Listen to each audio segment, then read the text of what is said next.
Sir आज आप लोग यहाँ चाइनीज एम्बेसी के बाहर आए थे सर, क्या पूरा मामला है और दिल्ली पुलिस का जो रवैया रहा उसके लिए आप क्या कहना चाहेंगे सर?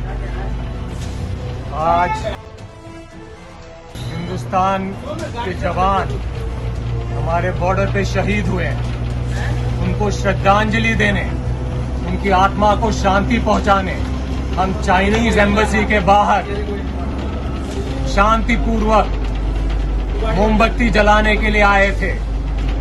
हमारा उद्देश्य चाइना को चेतावनी देना था, शहीदों को श्रद्धांजलि देना था। सरकार, प्रधानमंत्री, गृह मंत्री, राष्ट्र रक्षा मंत्री को सावधान करना था कि ये हिंदुस्तान के शहीदों का बलिदान व्यर्थ न जाए।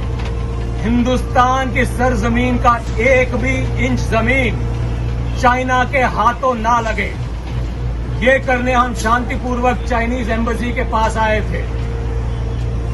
ये सरकार, ये प्रधानमंत्री, ये गृह मंत्री, ये रक्षा मंत्री शहीदों की रक्षा नहीं कर पाते हैं। चाइना वालों की रक्षा करने के लिए पुलिस को भेजकर बदतमीजी करवाते हैं। क्या यही हिंदुस्तान थी महात्मा गांधी की? क्या यही हिंदुस्तान थी सरदार पटेल की? क्या यही हिंदुस्तान थी भीमराव अम्बेडकर की? क्या यही हिंदुस्तान थी जवाहरलाल नेहरू की? अगर इंदिरा गांधी जी आज प्रधानमंत्री होते तो चाइना को ईंट का जवाब पत्थर से मिलता।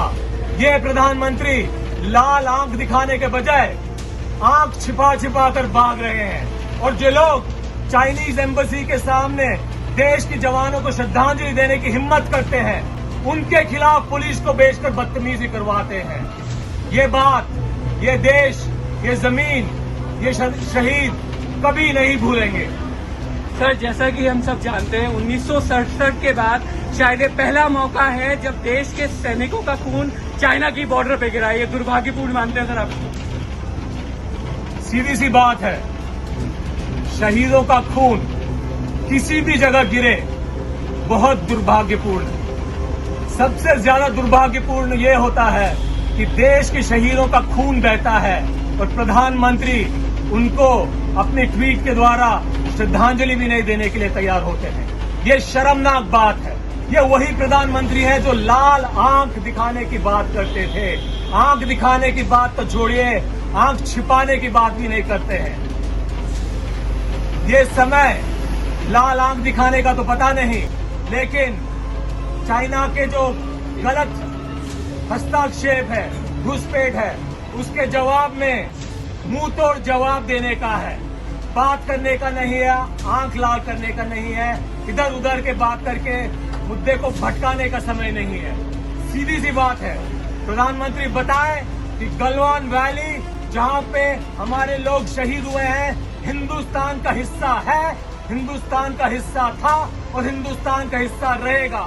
अगर इस पे किसी भी, चाहे वो चीनी हो चाहे कोई और हो, घुसपैठ करता है तो उसको निकाल के फेंकना प्रधानमंत्री, गृह मंत्री, रक्षा मंत्री, सरकार का धर्म है।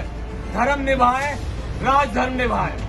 निश्चित तौर पर यूथ कांग्रेस के राष्ट्रीय प्रभारी कृष्णा जी ने साफ किया है कि देश के प्रधानमंत्री अपनी जिम्मेदारी से मुंह छिपा रहे हैं। जब समय था चाइना को लाल आंख दिखाने का, उन्होंने मुंह छिपाना ज्यादा बेहतर समझा। आज जो गिरफ्तारियां यूथ कांग्रेस के कार्यकर्ताओं की चाइनीज एम्बेसी के बाहर हुई हैं, ये साफ प्रमाण है कि भारतीय जनता पार्टी चाइना के साथ है, ना कि देश के लोगों के साथ है।